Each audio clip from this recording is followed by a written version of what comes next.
Hello, I'm Mahua Moitra. I'm an elected member of Parliament from the lower house, the Lok Sabha, from India.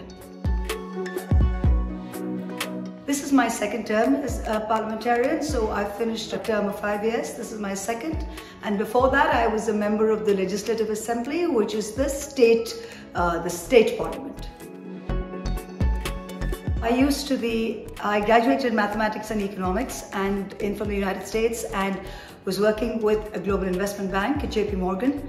I quit my job and went back to India to join grassroots politics because I wanted to make a change at the policy level in India, because to bring about long-lasting effective change and reduce income inequality and to basically work with the very basic pillars of infrastructure, health, sanitation, one has to change policy, which is why I went back and joined public life.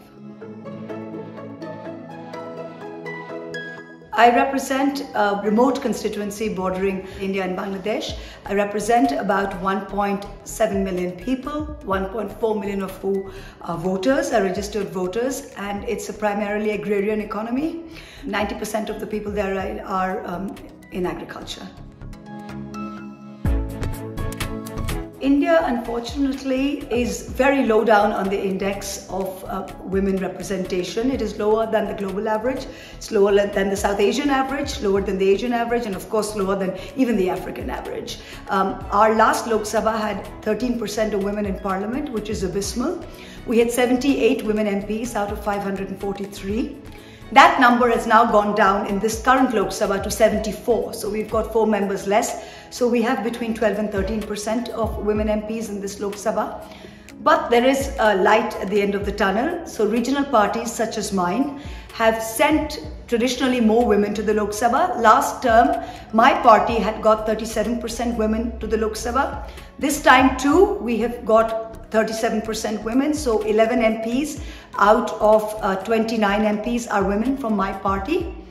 India passed a much touted women's reservation bill last year, where they claim to bring in 33% of women in parliament.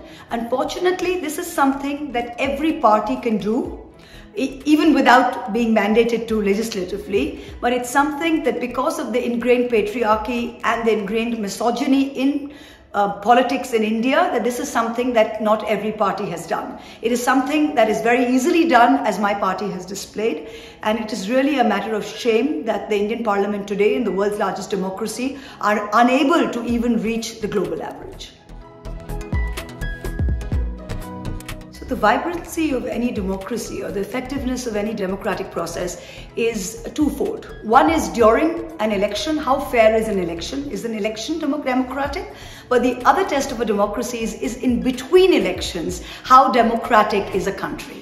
So while India can say that we have had democratic elections and that it's a festival and everyone votes, in between elections, what is happening is there freedom of speech and expression? Is there freedom of the judiciary? Is there freedom, robustness of the media? All of those. And if you see in the last 10 years, India, by all of those indicators, in between elections is lower and lower on the democratic freedom index.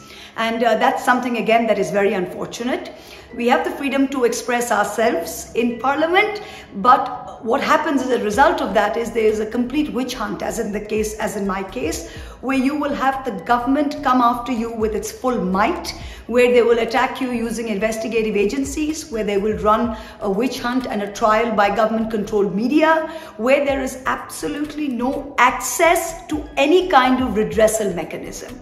Where I think it is very important that international organizations, especially ones of repute such as the IPU, have some kind of a control and redressal mechanism by which members of parliament and people in the political field can have access to redressal in times of need when democratic freedoms are being trampled upon in India.